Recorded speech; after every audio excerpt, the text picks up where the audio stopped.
अस्सलामुअलैकुम। तब्दीली के सफर में खुश आमदीद। मैं हूं इमरान सुल्तान। मुल्की सियासत जिसमें हर गुजरते दिन एक नया शोशा छोड़ा जाता है और फिर तबसरों और तज्जियों के पोस्टमार्टम में नए नए जाविये सामने आते हैं। आज के अहम सियासी वाक़यात में साबिक वज़ीर आज़म नवाज शरीफ की तिब्बी बुनियाद पर सजा मुअत्तली और जमानत की दरखास्त का इस्लामाबाद हाई कोर्ट से मुस्तरद होना दिन की बड़ी खबर रही, जिससे इस खबर से हमने देखा कि डील और ढील के इम्कानात काफी मादूम हो गए। मुल्क की तारीख के मुनफरिद स्पीकर सिंध असेंबली आगा सिराज दुर्रानी, जो पूरे दिन असेंबली के तवील इजलास निमटा कर रात नैब की तहवील में चले जाते हैं, इस पर भी रोशनी डालेंगे। उधर सिंध सरकार के खिलाफ आज पहली बार grand democratic alliance Fahmida Mirza की सूरत जारहाना अंदाज में अगले महाज पर नजर आया। ऐवान में क्या हुआ, एक नजर देखिए। रोजाना मेरे घर पे इन्होंने हमले कराए हैं और आज मैं कहती हूं ये इन्वॉल्व थे, इनके घर से इंस्ट्रक्शंस जारी थी। मैं नाम नहीं लेना चाहती थी। फरियाल टालपुर साहिबा जो के चीफ मिनिस्टर बनी फिर रही हैं, उनके घर से इंस्ट्रक्शन जा रही थी। वो उनके घर बैठे हुए थे। होम मिनिस्टर ये क्यों उधर लेके जाते हैं मुझे, मैं नहीं जाना चाहती हूँ। 30 केसेस बनाए गए हैं, तो शुरू भी तो आपने की बात। तशरीफ रखे जब बात करेंगे, देखिए आप अपनी स्पीकर साहब, आप तशरीफ रखे, जब बात करेंगे तो फिर सुनने की भी हिम्मत रखें। आप ये वफाक कोई ताश का घर नहीं है कि आप इस तरह उठा के लोगों को रातों रात ले जाएं, आईनी तवाज़ों को ख्याल ना रखें, तकाज़ों को, और फिर कहें कि इन हाउसेस की हुर्मत है। कहां भाग रहे थे वो? क्या आप तफ्तीश नहीं कर सकते थे? कौन सी दस्तावेज लेने आप अंदर गए थे? और फिर वीडियो बनाया गया चेयरमैन साहब, उनके कपड़े, उनके पर्सनल इफेक्ट्स, जाती चीजें निकाल के, अलमारियां खोल के वीडियो बनाया गया, हर चैनल पे चलाया गया। आईन और कानून की तो बात ही छोड़े, उससे तो हम बहुत आगे चले गए हैं। आप हरासा कर रहे हैं लोगों को और पैगाम दे रहे हैं कि तुम जो इलेक्ट होके आए हो, तुम जो पूरे ऐवान से उसके बाद इलेक्ट होके आए हो, ये आईनी ऑफिस है। आईनी ऑफिस के साथ आपको ये सुलूक करना चाहिए। और फिर हमसे कहते हैं, उनके घर का इस तरह शर्मनाक मुहासरा करके फिर हमसे कहते हैं कि आप लोग एहतसाब से डरते हैं। बंदी की जा रही है, कुछ तो है जिसकी पर्दादारी है, क्योंकि गवर्नर सिंध के समरी मुस्तरद किए जाने के बावजूद वजीर आला सिंध ने एजाज चखरानी को मुशीर मुकर्रर कर दिया है। उधर विफाक में पीटीवी के मामले पर वजीर इत्तलात फवाद चौधरी और वजीर आजम के मुशीर नईम उल हक की ट्विटर जंग मजीद शिद्दत इख्तियार कर गई है। इसी तमाम सूरत हाल पर बात करने के लिए कराची स्टूडियो में इस वक्त हमारे साथ मौजूद हैं ब्यूरो चीफ कराची रफत सईद। बहुत शुक्रिया रफत, हमारे लिए वक्त निकाला। और लाहौर स्टूडियो में हमारे साथ ब्यूरो चीफ लाहौर अनवार हाशमी मौजूद हैं। हाशमी, आपका भी बहुत शुक्रिया। और तारिक चौधरी साहब ब्यूरो चीफ इस्लामाबाद भी टेलीफोन लाइन पे हमें इस वक्त हमारे साथ मौजूद हैं। तारिक साहब, आपका भी बहुत शुक्रिया। हाशमी साहब, सबसे पहले आपकी तरफ आऊंगा। पंजाब की सियासत और इसमें जो एक कभी इम्कान था, जो बात हो रही थी डील और ढील की, और इस डील और ढील मामलात के तय पा जाने के हवाले से आज का जो फैसला है जो इस्लामाबाद हाई कोर्ट का, वो तो बिल्कुल कल तक ये तासुर था और बड़ी खुशियां मनाई जा रही थी आपके नून लीगी हलकों में कि कुछ रिलीफ मिलने शायद जा रहा है। क्या कहेंगे आज की इस फैसले के बाद? देखिए, जब मामलात अदालतों में बहुत अगली सतह पे चले जाएं, कई केसेस के फैसले आ चुके हों, तो उसको एकदम तो डील का रंग नहीं दिया जा सकता। सियासी तौर पे तबसरे अपनी जगह, ढील मैं समझता हूँ कि इस पे बहस हो सकती है कि ढील बहुत दी गई है और आगे भी जाकर दी जाएगी, लेकिन उस ढील के दौरान जो फरीक है, मुतसरा फरीक, उसने कितना फ़ायदा उठाया और कितनी बारगेनिंग की पोजीशन में वो था और क्यों नहीं कर पाया, वो एक अलग सूरत है। लेकिन ये ज़मानत का केस बहुत ही कमज़ोर था। अदालत के रिमार्क्स में भी जो एक वाज़े लिखा गया है कि जब एक इलाज के लिए जितनी भी सहूलत चाहिए थी और जब भी इस मुलजिम ने मांगी है तो इसको दी गई है, तो इसके बाद ज़मानत का कोई जवाज़ नहीं बनता, तो कमज़ोर ग्राउंड्स पे जो है ज़मानत का केस लड़ा गया है। क्योंकि मेडिकल बोर्ड के मुताबिक कोई भी ऐसा सीरियस मर्ज नहीं है जिसकी वजह से उन्हें जो हंगामी तौर पर बैरून मुल्क या किसी ऐसे अस्पताल में शिफ्ट किया जाए जो पाकिस्तान में मौजूद ना हो।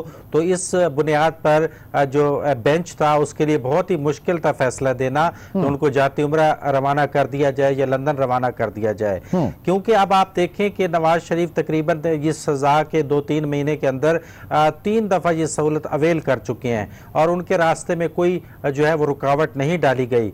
वो ये बता नहीं पाते थे कि आपको क्या चाहिए। सर्विसेज अस्पताल भेजा गया, उसके पड़ोस में कार्डियोलॉजी अस्पताल था तो वो वहाँ नहीं जाना चाहते थे।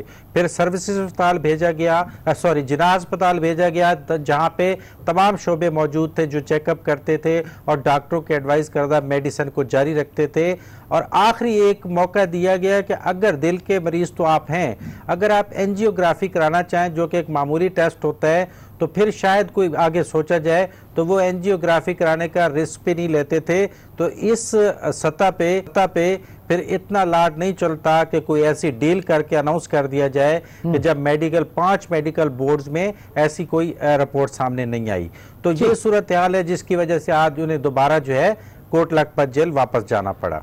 तारिक चौधरी साहब, वो जो तासुर मिल रहा था, बात की जा रही थी डील या डील की, अब आप समझते हैं कि वो मुस्तरद हो गया? देखिए इमरान, मैं तो पहले भी कई दफा अर्ज किया था आपसे कि मुझे कोई डील वाली बात नहीं लगती है, ना ही कोई डील वाली बात लगती है।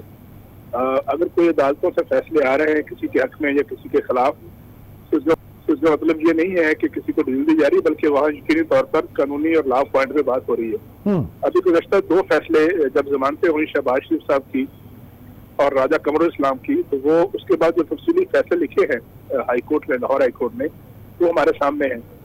वो उन दोनों केसेस पर उन्होंने उनको जिस तरह धज्जियां उड़ाई हैं और जिस तरह उन्होंने पोस्टमार्टम किया उन फैसलों का अदालत से, वो भी हमारे सामने है।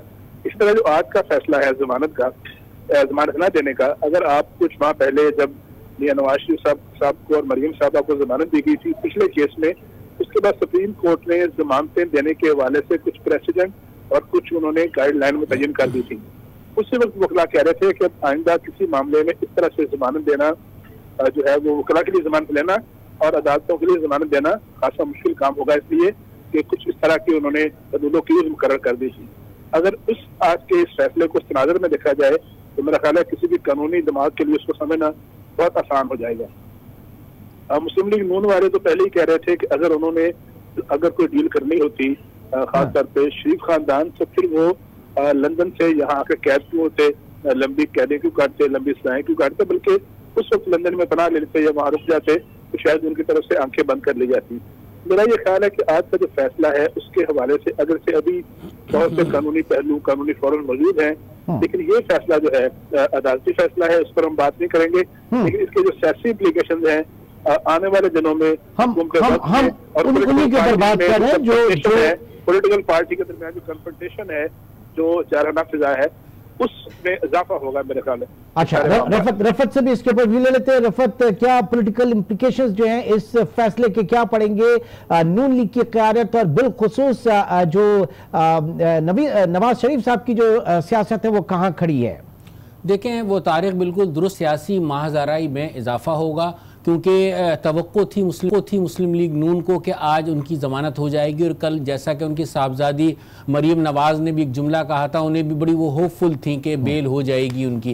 लेकिन वो बात बिल्कुल दुरुस्त है अनवार हाशमी की भी कि ग्राउंड खासे कमज़ोर हैं, तमाम इलाज मुआलजी की सहूलतें दी जा रही हैं। ऐसे में अगर उनकी ज़मानत आज हो जाती तो तासुर मुकम्मल तौर से जाता और ख़ुद मुस्लिम लीग नून के लिए भी ये नुकसानदेह होता, उनकी सियासत के लिए भी नुकसानदेह होता कि उन्होंने कोई किसी तरह से कोई डील हो गई, चाहे वो मेरिट पर ही होता। लिहाजा अदालत के मामले में तो हम कोई राय देंगे नहीं, लेकिन बहरहाल सियासी सूरत हाल जो है उसमें यह है कि थोड़ी सी मायूसी हुई है मुस्लिम लीग नून को, और उसका आपने देखा बरमला इजहार मुशाहिदुल्लाह की कौमी असम्बली में होने वाली गुफ्तगू से भी आपको ये तासुर मिलता है कि वो भी खासे बरहम थे। उनकी भी शिकायत यही थी कि उनके साथ ज़्यादती हो रही है, सियासी इंतकाम, ये रिवायती बातें होती हैं। और अगर यही ज़मानत हो जाती तो अदलिया का वक़ार बुलंद है, अदलिया की तारीफ़ें शुरू कर देते। तो मतलब वही वाली बात आ गई कि हक़ में अगर बात आ जाए तो अच्छी लगती है, और ज़रा मुखालफत में हो वो बात तो वो उससे यही असरात मुरतब करते हैं ये लोग सियासत पे कि इंतकामी कार्रवाई हो रही है। तो ये अब तक की सूरत हाल है। तारिक चौधरी साहब, आज ऐवान में फहमीदा मिर्जा जो है वो काफी गरजी, काफी बरसी, और पहली बार ऐसा ये महसूस हुआ कि अब जीडीए जो है वो फ्रंट फुट पे आके और अगले महाज की तरफ है, और सूरत-ए-हाल जो है वो यहां पर सिंध सरकार के लिए काफी पेचीदा होने जा रही है। क्या कहेंगे आज किस मूड में वो लगी? और जवाब में शहरी रहमान के भी जो है उन्होंने भी स्पीच की थी, उन्होंने भी अपना इजहार ख्याल किया था। देखिए, सिंध जो है वो वाहिद सूबा है जहां पाकिस्तान तहरीक-ए-इंसाफ की हुकूमत नहीं है, या कम से कम उसके साथियों की हुकूमत भी नहीं है। इसलिए सिंध जो है गुज़श्ता 6-7 माह से मुसलसल जो है बॉइलिंग पॉइंट पर बना हुआ है। तहरीक-ए-इंसाफ के जो लोग हैं सिंध के, वो भी बड़े जारियत पर आमादा नजर आते हैं, वो भी फ्रंट फुट पे खेल रहे हैं। पीपल्स पार्टी ने शुरू में कोशिश की थी कि वो थोड़ा सा डिफेंसिव रहे और डिफेंसिव रहकर मामला को आगे चलाने की कोशिश करें, लेकिन अब जब वो देखा उन्होंने कि स्पीकर से असेंबली को गिरफ्तार कर लिया गया, तो उसके बाद से पीपल्स पार्टी भी काफी अग्रेसिव है। खास तौर पर जो एजाज जाखरानी की नोटिफिकेशन हुई है, हालांकि उनके ऊपर भी इंक्वायरीज है, उनके ऊपर भी केसेस वगैरह हैं, बातचीत चल रही है, तो उनको बनाने का मतलब ये है कि वो बाकायदा चैलेंज कर रहे हैं इन चीजों को कि अब उसको फ्रंट फुट पे लड़ेंगे। इस तरह जो शेरी रहमान का आज सेनेट में खिताब था, लेकिन सबसे जो है वो जाराना तकरीर जिसका आप जिक्र कर रहे हैं वो फहमीदा मिर्जा की है, जिन्होंने असम्बली के गुज़श्ता इजलास में जब ये इजलास कंक्लूड हुआ था उस वक्त भी बोलने की कोशिश की थी, मुख्तलिफ वक्त मिला था। तो मेरा ख्याल है कि अगले माह जिस तरह हम सुन रहे हैं कि प्राइम मिनिस्टर ऑफ पाकिस्तान जो है वो भी शायद जीडीए की और पीटीआई की दावत पर सिंध जा रहे हैं शायद 7 या 8 मार्च को, और वहाँ उमरकोट में खिताब भी करेंगे। तो मुझे लगता ये है कि शायद मरकज से ज्यादा सिंध जो है वहाँ ज्यादा गुमसान करना पड़ने वाला है और वहाँ ज्यादा पॉलिटिकल एक्टिविटी देखेंगे। रफा साहब, ये कन्फ्रंटेशन की जो सियासत सिंध में इस वक्त देखी जा रही है और उसके लिए सफबंदी की जा रही है, इन हाउस तब्दीली, अब पूरा प्रेशर है इस वक्त हुकूमत का, क्या कहेंगे रफत साहब?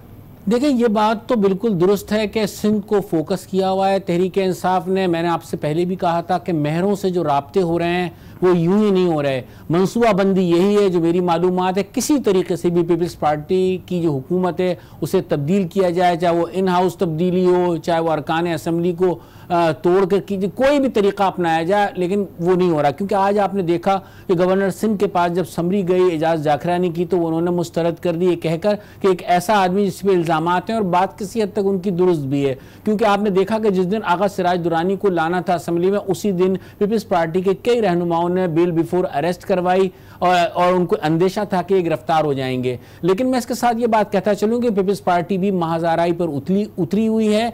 आज एजाज जाखरानी की जो तकरीर है वो इस बात की गम्माजी करती है कि पीपल्स पार्टी मुकम्मल तौर से महाजाराई चाहती है और एक ऐसे शख्स को मुशीर मुकर्रर किया गया है जिस पर इल्जामात हैं। फिर इस हवाले से ये बातें आ रही हैं कि मुर्तज़ा वहाब जो हैं वो एक अच्छे स्पोक्स पर्सन है सिंध हुकूमत के, लेकिन अंदरूना खाना पीपल्स पार्टी के बहुत सारे अरकान उनसे खुश नहीं है। उनके पास 3 अहम वजारतें हैं, कानून, इत्तलात और एंटी करप्शन, और इस पर भी तहफ़्फ़ुज़ात है कि उनको एक साथ 3 अहम मिनिस्ट्रियां क्यों दी हुई हैं। तो ये एजाज जाखरानी को एंटी करप्शन इत्तलात यही है कि उनको एंटी करप्शन का करारदान सुपुर्द किया जाएगा, जो कि एक मजाक ही होगा। फिर आप बात करें फहमीदा मिर्जा की, मैं सिर्फ इतना कहूंगा, फहमीदा मिर्जा मैं कह सकता हूं कि बेनज़ीर भुट्टो की नहायत करीबी और मोतमिद साथी थी। इसके बाद जुल्फ़िकार मिर्जा इस हद तक खलवत और जलवत में आसिफ अली जरदारी के वो साथी थे। उनको बेपनाह सहूलतें दिलवाने में, जेल में उनसे लोगों की मुलाकात कर मखसूस मुलाकातें करवाने में जुल्फ़िकार मिर्जा का बड़ा अहम किरदार था। तो वो आसिफ जरदारी के कई राजों के अमीन भी हैं और उन्होंने कई राजों पे से पर्दा भी उठाया है। अब मुझे नहीं मालूम कि उनकी अहलिया डॉक्टर फहमीदा मिर्जा के पास ऐसी कौन सी मालूमात हैं जो उन्होंने धमकी भी दी है कि उन्हें मजबूर ना किया जाए कि वो चीजें सामने लाएं। फिर इसके साथ साथ ये है कि वो कह रही है कि उनके गिर्द घेरा आतंक किया जा रहा है। उन्होंने कहा है कि फरियाल तालपुर जो है वजीर आला सिंध बनी हुए हैं, लेकिन ये कोई नई बात तो नहीं है कि बहुत सारे इख्तियारात उन्होंने अपने हाथ में ले रखे हैं। उनकी मुदाखलत भी है। फिर सिंध की जो अहम मिनिस्ट्री है हेल्थ की, वो आसिफ जरदारी साहब की दूसरी बहन के पास है। तो ये मामला अपनी जगह है, लेकिन फहमीदा मिर्जा जो इतनी नाराज हुई है वो मुकदमात की वजह से हुई हैं। लेकिन उन्हें इस बात को जरूर मलूज़ खातिर रखना चाहिए कि जिस तरह से वो डिफेंड किया करती थी आसिफ अली जरदारी को, जिस तरह वो डिफेंड करती थी मोहतरमा बेनजीर भुट्टो को, नाहिद खान और फहमीदा मिर्जा दाएं बाएं हुआ करती थी। लेकिन अब क्या अच्छा लगेगा कि वो इस किस्म की बातें करें? मेरे ख्याल में ये उनके मनसब, जिस मनसब पे वो फाइज रही हैं, उसके मुनाफी है। अगर उनके साथ ज्यादती हो रही है, मुकदमात बन रहे हैं, उन्हें हिरासा किया जा रहा है, तो अदालतों में वो उसका कह चुकी हैं कि वो अदालतों में सामना करेंगी, फिर अदालतों में वो जा भी चुकी हैं। लिहाजा लेकिन इस वक्त जो बिफरी हुई नजर आ रही हैं, बहुत ज्यादा नाराज नजर आ रही हैं, इसका मतलब यही है कि कोई ऐसी कार्रवाई हुई है जिसकी वजह से वो नाराज नजर आ रही हैं। ठीक, फिर आप एक बात देखें कि सबसे दिलचस्प बात जिसका आपने भी जिक्र किया कि सिंध के जो स्पीकर है असेंबली के, वो जेल से वहां से नैब के लॉकअप से आते हैं, सुबह से शाम तक यहाँ पे वो उसकी इजलास की सदारत करते हैं, पूरे दिन इजलास को टूल दिया जाता है। तो इसका मतलब पीपल्स पार्टी ज़हनी तौर से तैयार है और वो इसीलिए इतने एग्रेसिव हुई है और लड़ने के मूड में नजर आती है पीपल्स पार्टी। अच्छा, अब अनवर हाशमी साहब, इस वक्त अगर आप मिर्जा फैमिली और जरदारी फैमिली को सामने रखें, इनकी सियासत को रखें और आज जो कुछ हुआ और जिसका कयास किया जा रहा है आगे, तो यही कहा जा सकता है कि सांझे की हड्डियां जो है चौराहे में फूटने जा रही है। देखिए, पीटीआई ने सिंध के बारे में अब दूसरा कार्ड खेला है। देखिए, पहले वो अपने पीटीआई के रहनुमाओं के जरिए डे 1 से सिंध गवर्नमेंट पे हमले कर रहे थे, मुख्तलिफ तावीलें पेश कर रहे थे, आपके सामने कई प्रोग्रामों में आप डिस्कस कर चुके हैं। आप दूसरे मरले में देखें कि एक तो वो अपने जो जीडीए का इत्तेहादिया है उसमें से उन्होंने उसका इंतखाब किया है, जिसको बैकअप दिया है कि जो बदीन वाक़े से डसे हुए थे, गुस्से में थे, पार्टनर भी माजी में रहे हैं, कई प्राइवेट चीज़ें भी जानते हैं, कई राज भी जानते हैं। तो उन्होंने फहमीदा मिर्ज़ा को जो है वो सामने किया है। एक खातून है, फिर खातून ने भी जो सिंध का कबूतर है उसकी जान पे हमले किए हैं, फरियाद तारपुर को जो है वो टारगेट किया है। तो ये सेकंड फेज़ है पीटीआई की हुकूमत की तरफ से कि जीडीए को जो है वो सामने भी ला रहे हैं, उनको अब मोबिलाइज भी करेंगे, उनके इलाकों के दौरे भी करेंगे और उन्हें पोलिटिकल सपोर्ट भी देंगे। तो इसका जो आखिरी मतलब आप ले सकते हैं कि पीटीआई के 7 माह के अंदर अब आप देखें कि या तो जेलों के वाकयात मंजर आम पे आ रहे हैं, अदालतों की कवरेज हो रही है, या अगर असेंबली में भी हो रही है तो प्रोडक्शन आर्डर वाले लोग जेरे बहस हैं। तो इसका मतलब है कि तमाम तामीरी काम पसे पुश चल गए हैं और पीटीआई भी वो टाइम गेन करने के लिए ऐसे ऐसे वाकयात और कार्नर को हाईलाइट कर रही है कि ताकि तवज्जो उस पर डाइवर्ट हो जाए। अगरचे पीटीआई के अंदर के जो हालात हैं वो फवाद चौधरी और नईम उल हक की शक्ल में एक बात इमरान जिसमें कहता चलूं कि अगर किसी भी किस्म की तब्दीली की गई या तब्दीली होती है तो मेहर कबीला जो है ना वो बेस कैंप बनेगा तहरीक इंसाफ का, जीडीए का, और फ्रंट पे वही लोग होंगे। सारा काम उसी के लिए हो रहा है, उसी के इर्द गिर्द हो रहा है सिंध की सियासत में। ठीक है, सिंध की सियासत जाहिर है कि इसमें इन हाउस तब्दीली के हवाले से जो बात की ग्रुप और जो मुख्तलिफ टैक्टिक्स, क्योंकि जो रूल आउट हुआ गवर्नर राज, और गवर्नर राज के बाद हमने देखा कि मुख्तलिफ जो ऑप्शंस थे उनके ऊपर काम किया जा रहा है और उससे निमटने के लिए जो काउंटर स्ट्रेटजी है पाकिस्तान पीपल्स पार्टी की, वो भी हमें यकीनन बड़ी तगड़ी नजर आ रही है। छोटे से ब्रेक के बाद दोबारा मिलते हैं।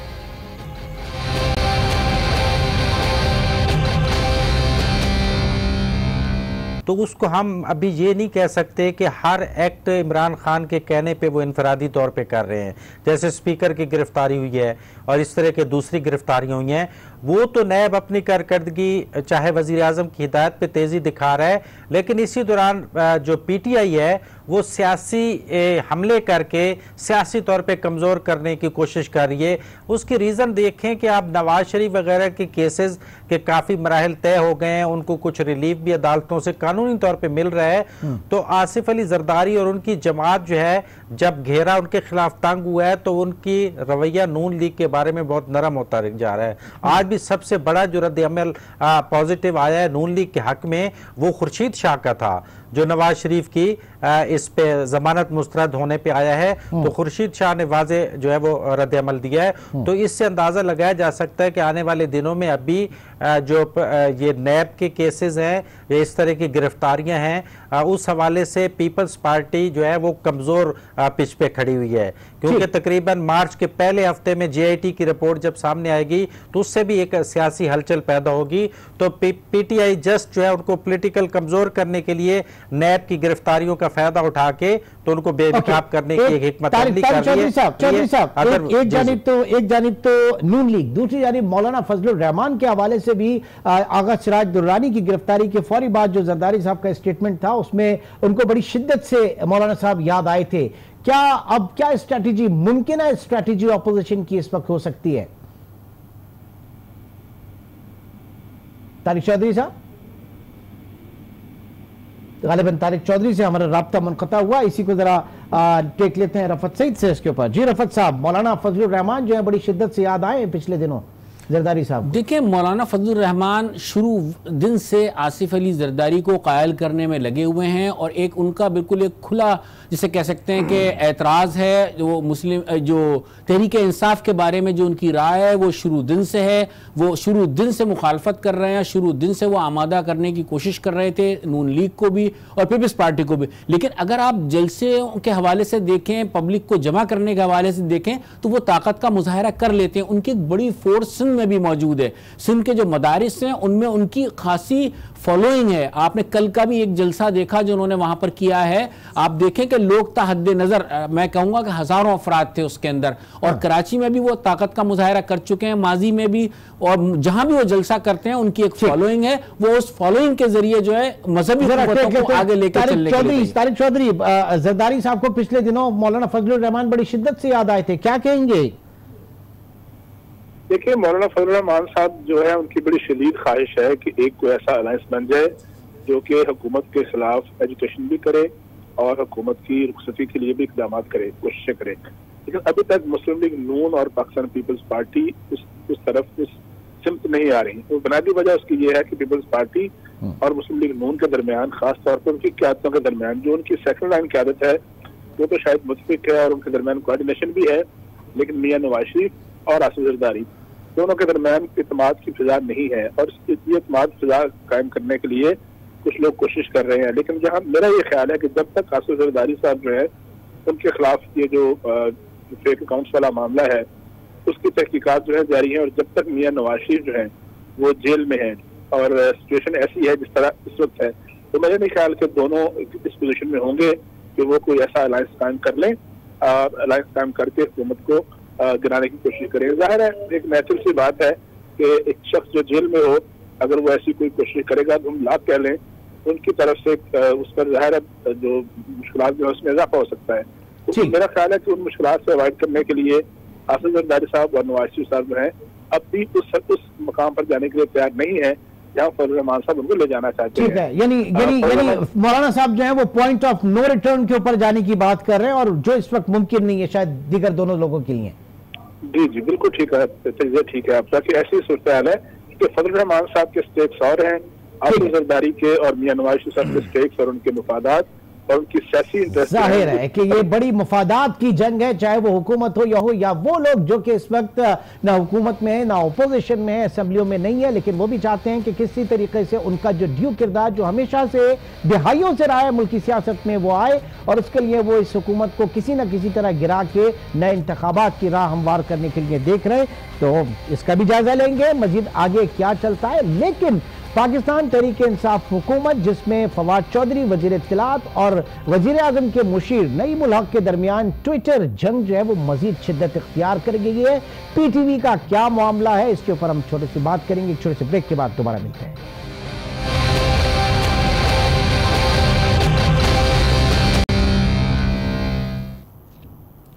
Welcome back. बात कर रहे हैं पाकिस्तान टेलीविजन सरकारी जो हमारा टेलीविजन है उसके ऐसे क्या मामलात हैं जिसके ऊपर हमारे पाकिस्तान तहरीक इंसाफ के नईमुल हक और वज़ीर इत्तलात फवाद चौधरी के दरमियान जो है वो बड़ा एक रिफ्ट, और वो रिफ्ट जो है यकीनी तौर से सूरत हाल ऐसी है कि शायद किसी की कुर्बानी, किसकी कुर्बानी, हालात क्यों ऐसे हैं, जरा बात करेंगे इस वक्त। अनवार हाशमी, तबसरा दीजिएगा, क्या मामला है ये?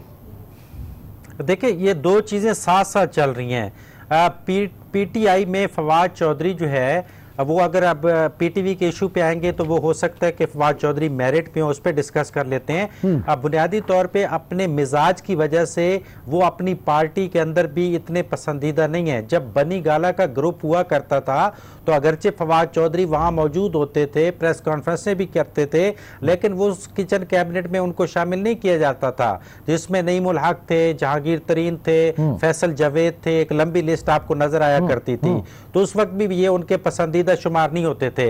अब ये हुआ है कि पीटीवी को तो एक जवाब बनाया गया है कि एमडी साहब जो है वो बराह रास्त नईमुल हक या वजीर आजम हाउस या बनी गाला को बराह रास्त जो है आगाह करना शुरू कर गए थे, जिसकी वजह से फवाद चौधरी ने उनकी इंक्वायरी लगाने की कोशिश की, फिर मुलाजमों को उसमें इन्वॉल्व करने की कोशिश की। लेकिन जो वजीर आजम के करीबी साथी हैं जिसको लीड कर रहे हैं नईमुल हक, जब वो ये कामयाब हो गए तो वो मैं समझता हूँ फवाद चौधरी के साथ ज्यादती हुई है कि उन्होंने वजारत इत्तलात और पीटीवी से मुतल्लिका और मीडिया से मुतल्लिका कितने जो है वो एडवाइजर इंट्रोड्यूस करा दिए। नईमुल हक खुद भी डील कर रहे हैं। उन्होंने एक चैनल का जो एमडी थे उनको वजीर आजम का मशीर बनवा दिया। इफ्तिखार दुरानी भी मशीर है, वो सेनेटर फैसल जावेद से भी मशवरे लेते हैं, शुरू में शेख रशीद से भी मशवरे लेते थे।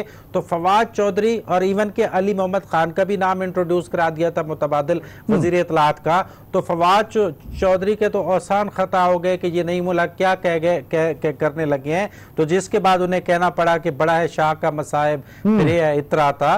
तो इस तरह के शेर भी ट्वीट करना पड़े, जो वजीर आजम को भी मैसेज मिल गया था फवाद चौधरी का। तो यकीनन मैं समझता हूँ कि अब फवाद चौधरी खुद भी इस वजारत से बहुत तंग हैं। अब कल जो वजीर आजम से मुलाकात होएगी तो उससे अंदाजा हो जाएगा कि या तो उनको फ्री हैंड दिया जाएगा, उनके इर्द गिर्द जो है मशीरों का जो घेराव कर लिया गया नईमुल हक ने, तो या तो मेरिट पे उसको हटाएं और एतमाद करें, अदरवाइज जो पीटीवी के मामलात है वो सारे सियासत की वजह से सामने लाए गए। अब एमडी को कमजोर करने के लिए क्योंकि वो मजबूत हो गए हैं तो उन्होंने मुलाजमीन का बेड़ा भी उठाया है। ठीक है, फवाद तारिक चौधरी साहब, खान साहब हमेशा मेरिट की बात करते हैं, इदारे को मेरिट पर चलाना है और इदारे जो है वो अपनी रिट खुद कायम करेंगे। आइडियली देखा जाए तो सूरत हाल अलग है, लेकिन जैसे कि अनवार हाशमी कह रहे हैं कि इसके पीछे जो party with in the party politics है वो बहुत ज्यादा इसके पीछे जो है वो नजर आ रही है। आप क्या कहेंगे? देखिए, ये बिल्कुल दुरुस्त कह रहे हैं। एक तो पार्टी पॉलिटिक्स भी है, जाहिर है जो लोग इमरान खान साहब के साथ बहुत पुराने अरसे से हैं वो अपने आप को दूसरों से प्रिविलेज समझते हैं। जो पार्टी में रिलेटिवली नए आए हैं उनको वो और नजर से देखते हैं। जाहिर है ये बात दुरुस्त है कि इफ्तिखार दुरानी हों या नईमुल हक साहब हों या दीगर लोग हों, वो पुराने लीना कारकुन हैं पाकिस्तान तहरीक इंसाफ के, जबकि मिनिस्टर इंफॉर्मेशन साहब ने रिलेटिवली पार्टी को बाद में ज्वाइन किया। लेकिन यहाँ मसला ये नहीं है कि सियासत क्या हो रही है, मसला ये हो रहा है कि वजारत इत्तलात व नशियात जो है और पीटीवी है और जो उसके मातहत अदारे हैं उनकी परफॉर्मेंस का मामला भी है। आप देखें कि जहाँ तक इस बात को देखा जाए कि पाकिस्तान टेलीविजन की परफॉर्मेंस कैसी है, तो जाहिर है ये बात तो मिनिस्टर साहब की दुरुस्त है कि पीटीवी पर एक बेतहाशा बोझ है, स्टाफ का भी बोझ है, फिर उसकी विजिबिलिटी का भी मामला है। फिर रिसेंटली PSL वगैरह जब हुए तो उस वक्त भी पाकिस्तान पीटीवी जो है वो उसकी बिडिंग देने में कामयाब नहीं रहा। अब जाहिर है कि मिनिस्टर कंसर्न है वो अपनी वजारत की अच्छी या बुरी कारकर्दगी में जिम्मेदार होता है। मिनिस्टर साहब और वजारत इत्तलात जो है उनका जाहिर है उनकी कोशिश ये ख्वाहिश होगी कि उसका जो मतहत अदारा है उनके कंट्रोल में हो, ये नेचुरल बात है। अब अगर कोई अदारा ऐसा जो है वो रेडियो हो या पीटीवी हो या PP हो या कोई और अदारा हो, वो मिनिस्टर को जवाब देना हो या वजारत इत्तलात व नशियात की जो ब्यूरोक्रेसी है उसको आंसरेबल ना हो, तो जाहिर है फिर कंफ्रंटेशन की सजा जन्म लेती है। अब ये जो कंफ्रंटेशन है, अब ये कोई ढकी छुपी या पोशीदा नहीं है। मिनिस्टर साहब जो है गुज़श्ता 2 रोज कल उनके गांव में उनके भाई की शादी थी, वहां भी उन्होंने बहुत खुल के बात की।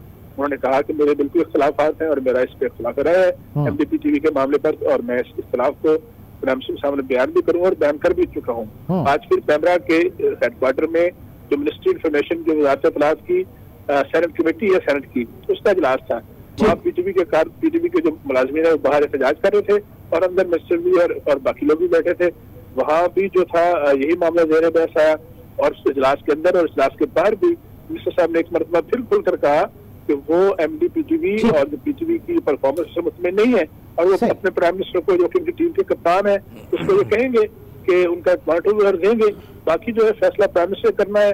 बाकी फैसला प्राइम मिनिस्टर ने करना है। बिल्कुल लास्ट मिनट है रफत सईद, अब जाहिर है कि प्राइम मिनिस्टर जो है वो हमेशा से इदारों को मेरिट पर चलाने की बात करते हैं, तो ये क्या एक हकीकतन टेस्ट केस होगा फिर पीटीवी वाला मामला और अपने लोगों को इंटैक्ट रखने वाली बात में?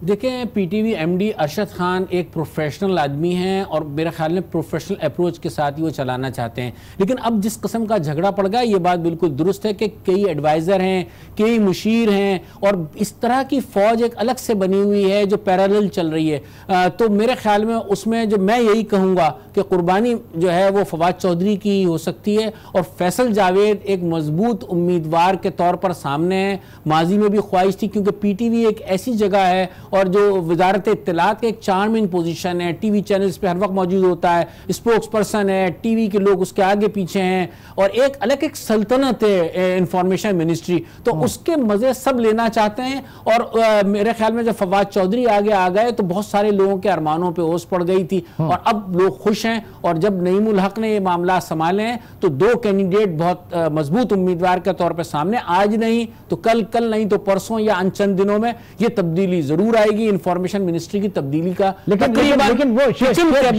को तो वो तो कहते हैं कि मुझे कहा था प्राइम मिनिस्टर ने आ जाओ इधर, एक याद है ना आपको? आप बिल्कुल कह रहे हैं कि शेख रशीद भी ख्वाहिशमंद तो बहुत सारे लोग हैं, जगह ही ऐसी है, उसका मजा शेख रशीद लूट चुके हैं, माजी में वो वजीर इत्तलात रहे तो उनको पता है कि क्या मजे हैं। तो मेरे ख्याल में वही मजे सब लेना चाहते हैं, लेकिन अगर कुर्बानी हुई तो फिर इन्हीं की होगी और दो कैंडिडेट मौजूद हैं, सूरत हाल किया जा सकता है। इस वक्त अंदरूनी खाना, दाखिली महाज पर, खारजी महाज पर और हमारी जो पॉलिटिक्स है वो क्या रंग बिखेरती है, इंशाल्लाह कल के प्रोग्राम में कल की चीजें डिस्कस करेंगे। इस वक्त इजाजत चाहूंगा। अनवार हाशमी, रफत सईद और तारिक चौधरी, आप तीनों का बहुत शुक्रिया। इंशाल्लाह कल मिलते हैं। टिल देन टेक केयर, अल्लाह हाफ़िज़।